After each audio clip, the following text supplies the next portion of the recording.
So, paano nga ba magbayad sa SpeedLetter gamit po ang GCash account natin? Okay, so sa video ito mga lalabs, ituturo po sa inyo step by step kung paano po natin gawin yon.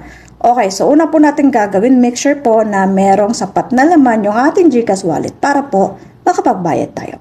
Okay, so una natin gagawin, punta tayo sa ating Shopee account, no? Tapos hanggang sa mapunta tayo dito sa SpeedLetter na tab. Okay, so makikita nyo na agad to. Okay, so click lang natin ang paybill. Ayan, click natin yan. Pag click po natin, dito po tayo kasunod mapupunta. Okay, so dito, malilist dito kung magkano yung babayaran ninyo, kung ano yung mga inutang ninyo. Okay, so makikita nyo yung Pay Now. Click lang natin si Pay Now, no? Okay.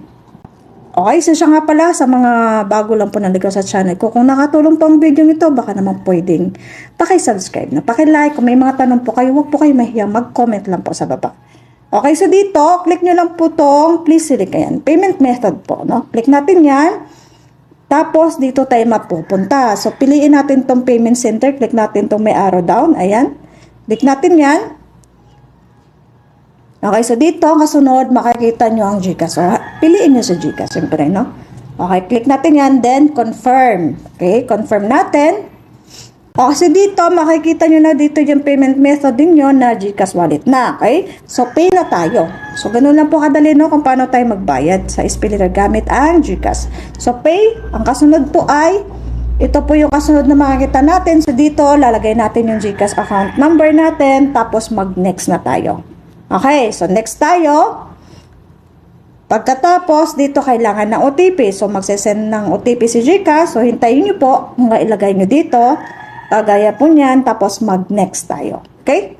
So, next, pagkatapos, ito po yung makikita ninyo. So, review nyo muna bago kayo magpindot ng pay. Okay? So, pay natin. Okay, so pag pay nyo po, lalabas po ito. So, hindi ko na po na-screenshot yung panghuli. Ito po yung una ko pa pong binayad. So, ginamit ko lang. So, usually, makikita nyo itong repayment result, no? So, successful na daw. Tapos, check nyo agad yung mag-refresh lang kayo doon sa Shopee ninyo. Check nyo agad kung nag-reflect na. Usually, magre-reflect po agad yan. No? So, ganun lang po. No? So, ganun lang po kung paano tayo magbayad ng ating SpeedLetter gamit ang GCash. Sana po nakatulong sa inyo. You're welcome.